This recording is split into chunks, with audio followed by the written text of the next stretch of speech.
जय हिंद। नमस्कार दोस्तों, एक बार पुनः आप सभी के आपके अपने चैनल चंदू कोचिंग क्लासेस में स्वागत है। और आज हम बात करेंगे BSc first year organic chemistry का unit first basics of organic chemistry. तो इसके अंतर्गत हम लोगों ने पिछले वीडियो में संकरण के बारे में चर्चा किया और आज हम पढ़ेंगे टाइप्स ऑफ हाइब्रिडाइजेशन अर्थात संकरण के प्रकार, जिसमें हम लोग फर्स्ट देखने वाले हैं sp3 हाइब्रिडाइजेशन। sp3 संकरण क्या होता है, तो चलिए जानते हैं sp3 संकरण क्या होता है। इसमें एक s और 3 p ऑर्बिटल्स आपस में मिलकर 4 नए संकरित कक्षक का निर्माण करते हैं, जिन्हें sp3 ऑर्बिटल या sp3 हाइब्रिडाइजेशन कहते हैं।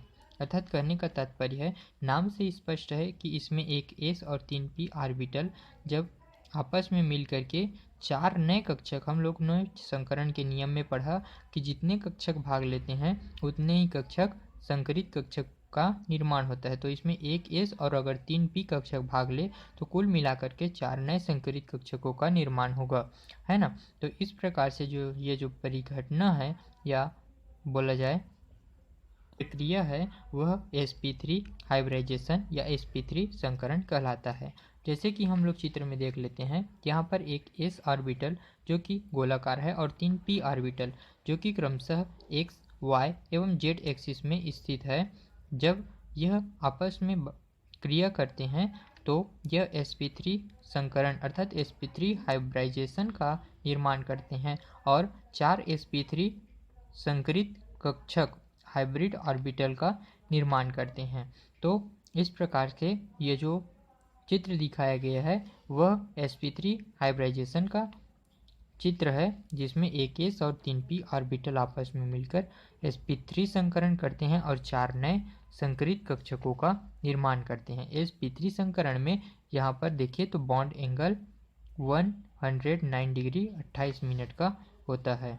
ठीक, फिर अगला क्या कहता है, यह एक दूसरे के साथ 109 डिग्री 28 मिनट का कोण एंगल बनाता है। CH4 CCl4 NH3 H2O ETC molecules में इस टाइप का हाइब्रिडाइजेशन पाया जाता है। अर्थात ये जो दिखाई दे रहा है यौगिक, इनमें sp3 हाइब्रिडाइजेशन पाया जाता है। जैसे कि हम लोग देखते हैं CH4 मॉलिक्यूल्स का मॉलिक्यूलर ऑर्बिटल, हम लोग CH4 में देखते हैं sp3 हाइब्रिडाइजेशन। तो कार्बन का ग्राउंड स्टेट में इलेक्ट्रॉनिक विन्यास, इसमें देखिए अगर CH4 में अर्थात मीथेन में, तो इसका जो सेंट्रल एटम है वह कार्बन है और साइड एटम है जो हाइड्रोजन है। तो हम लोग सेंट्रल एटम जो कार्बन है उसका ग्राउंड स्टेट में इलेक्ट्रॉनिक विन्यास देखते हैं। तो इसका इलेक्ट्रॉनिक विन्यास 1s2 2s2 2p2 होता है और अगर इसको और भी वियोजित करें तो ये 2px 2py और ये 2pz हो जाता है। तो इस प्रकार से यहाँ पर ऑर्बिटल भरण होता है और 1s2 में 2 इलेक्ट्रॉन, 2s2 में 2 इलेक्ट्रॉन और 2p2 में 2 इलेक्ट्रॉन होता है। किंतु ये जो pz ऑर्बिटल है उसमें इलेक्ट्रॉन की कमी रहती है, अर्थात ये जो ऑर्बिटल है वह रिक्त रहता है। किंतु जब हम कार्बन का एक्साइटमेंट स्टेट में इलेक्ट्रॉनिक विन्यास देखते हैं तो यहाँ पर उसका इलेक्ट्रॉनिक विन्यास हो जाता है 1s2 2s1 और 2p3 हो जाता है। यहाँ पर जो है ये 1 है ना। तो ये हो जाता है 1s2 2s1 और 2p3। तो यहाँ पर यहाँ पर थोड़ा गलत हो गया ना, यहाँ पर 2 इलेक्ट्रॉन आएगा। ठीक, यहाँ पर 2 इलेक्ट्रॉन, फिर यहाँ पर 2s1 में 1 इलेक्ट्रॉन और यहाँ पर जो इलेक्ट्रॉन था वह एक और इलेक्ट्रॉन था वह उत्तेजित हो जाता है और उत्तेजित होकर के यह जो 2pz ऑर्बिटल जो कि पहले रिक्त था ग्राउंड स्टेट में, वहाँ पर जो 2s2 का एक इलेक्ट्रॉन pz में चला जाता है और यहाँ पर 2s1 हो जाता है और 2pz में एक और इलेक्ट्रॉन भरण हो जाता है। ठीक, इस प्रकार से एक्साइटमेंट स्टेट में इसका इलेक्ट्रॉनिक विन्यास होता है। फिर कार्बन के चारों आधे भरे हुए ऑर्बिटल अर्थात 1s और 3p ऑर्बिटल आपस में मिलकर 4 नए ऑर्बिटल बनाते हैं, जिन्हें sp3 ऑर्बिटल या sp3 संकरण कहते हैं। जैसे कि हम लोग जानते हैं कि अर्धपूरित ऑर्बिटल ही संकरण में भाग लेते हैं, जो कक्षक अर्धपूरित होता है वे भी संकरण में भाग लेते हैं। तो हमारे पास यहाँ पर 2s में एक ऑर्बिटल और 2p में हमारे पास 3 ऑर्बिटल अर्धपूरित है।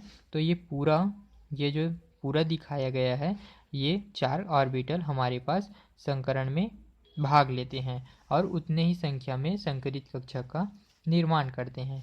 जैसे कि यहाँ पर हम लोग चित्र में देखते हैं, यह जो है मेथेन का अब स्ट्रक्चर है sp3 हाइब्रिडाइजेशन में। इस चित्र में एक C होता है और C के पास, अर्थात जो कार्बन के पास 4 अर्धपूरित इलेक्ट्रॉन होता है ऑर्बिटल होता है, तो इस अर्धपूरित ऑर्बिटल के साथ 4 H ऑर्बिटल ये जो गोल गोल दिखाई दे रहा है वह H ऑर्बिटल है, वह आपस में मिल जाते हैं इस कार्बन के अर्धपूरित 4 ऑर्बिटलों के साथ।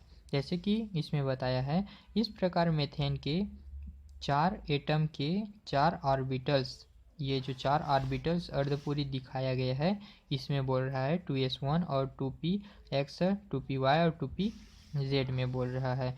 तो कहा गया है कार्बन एटम के 4 ऑर्बिटल 2s1, 2px1, 2py1 और 2pz1 हाइड्रोजन एटम के साथ 4 s ऑर्बिटल के साथ 4 सिग्मा बंध का निर्माण करते हैं। अर्थात ये जो गोल गोल s ऑर्बिटल दिखाई दे रहा है, यह हाइड्रोजन एटम का ऑर्बिटल है जो कि